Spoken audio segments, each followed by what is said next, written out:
Hai hai hai, hari ini kita akan belajar tentang konsep dasar bimbingan dan konseling. Apa sih bimbingan dan konseling itu?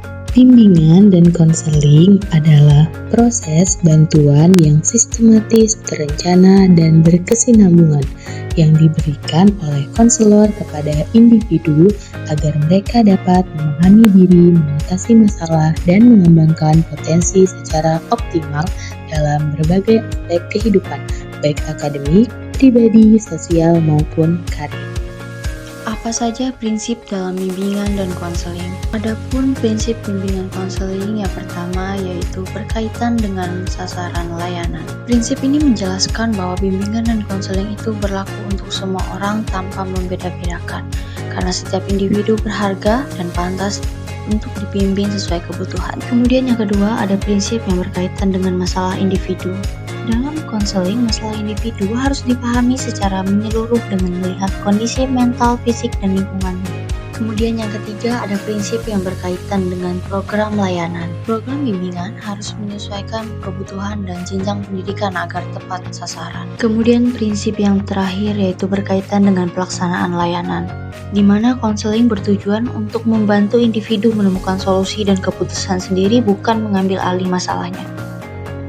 Lingkup bimbingan dan konseling itu mencakup apa aja? Pertama yaitu pribadi, membantu individu untuk memahami dan menilai diri sendiri.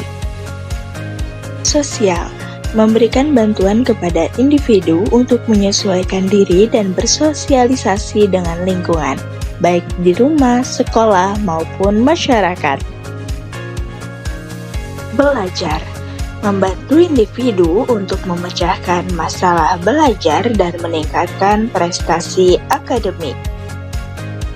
Karir, membantu individu dalam persiapan, perencanaan, pengembangan, dan pemecahan masalah karir untuk masa depan. Asas-asas dalam bimbingan dan konseling. Asas dalam bimbingan dan konseling ada 12, yaitu asas kerahasiaan, asas kesukarelaan, asas keterbukaan, asas kegiatan, asas kemandirian, asas kekinian, asas kedinamisan, asas keterpaduan, asas kenormatifan, asas keahlian, asas alih tangan kasus, dan asas tutwuri handayani.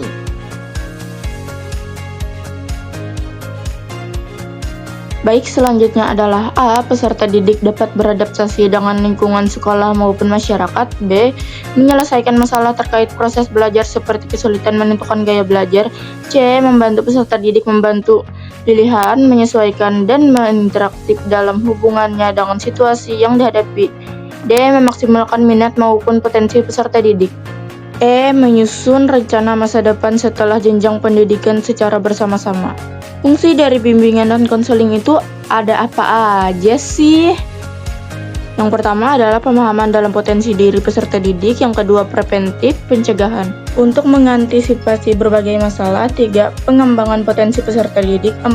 Penyembuhan dalam aspek pribadi, sosial, belajar, dan karir. 5. Penyaluran minat, bakat, dan keahlian peserta didik. Urgensi bimbingan dan konseling. Baik, di sini ada bidang administratif dan kepemimpinan. Bidang ini merupakan kegiatan yang berkaitan dengan masalah administrasi dan kepemimpinan, yaitu masalah yang berhubungan dengan cara melakukan kegiatan secara efisien. Yang kedua adalah bidang pengajaran dan kurikuler.